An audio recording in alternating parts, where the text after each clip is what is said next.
আস্তে আস্তে দাও তুমি একেবারে সাথে সাথে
রাজনৈতিক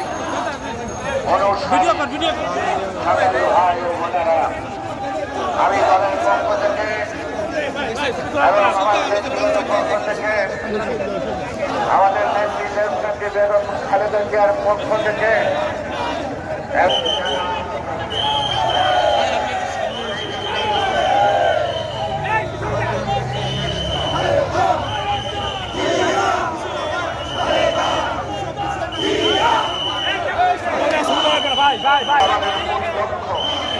জনগণের আমরা ঘরে আন্দোলন চলমান আমাদেরকে বিরোধী দল ভাববেন না, দয়া করে। একটা ভেসির সরকার ছিল, আমরা বিরোধী দল ছিলাম।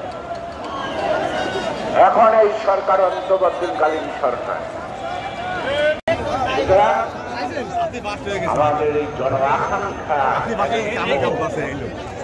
আমার ভোট আমি দেব, যাকে খুশি তাকে দেব।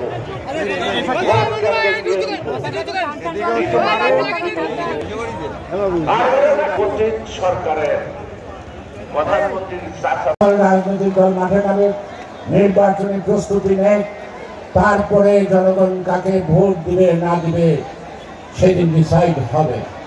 তাই কোন কোন রাজনৈতিক দলকে গোপনে উস্কে দিয়ে বিএনপি একটি চুল ছিঁড়ার ক্ষমতা রাখে না, একটি চুল ছিঁড়ার ক্ষমতা রাখে না বাংলাদেশ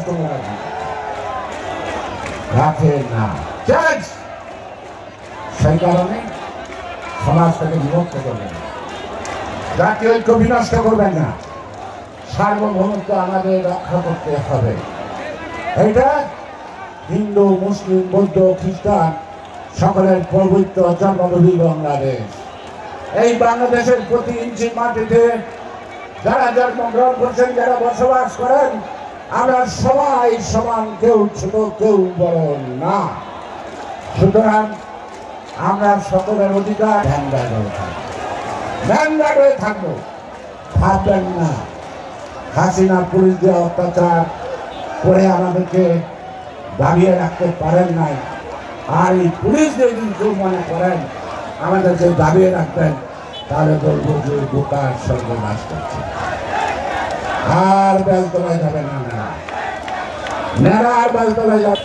আর আপনারা তো বই পড়েন, আপনারা সংবিধান পড়েন, আপনারা আইন পড়া, আপনারা আইনের ভাষায় বলেন।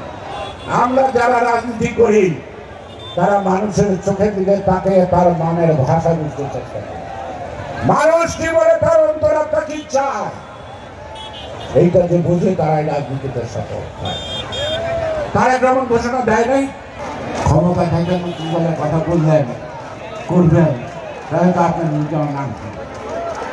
এটা সামরিক সরকার না, এটা অন্তর্বর্তী সরকার।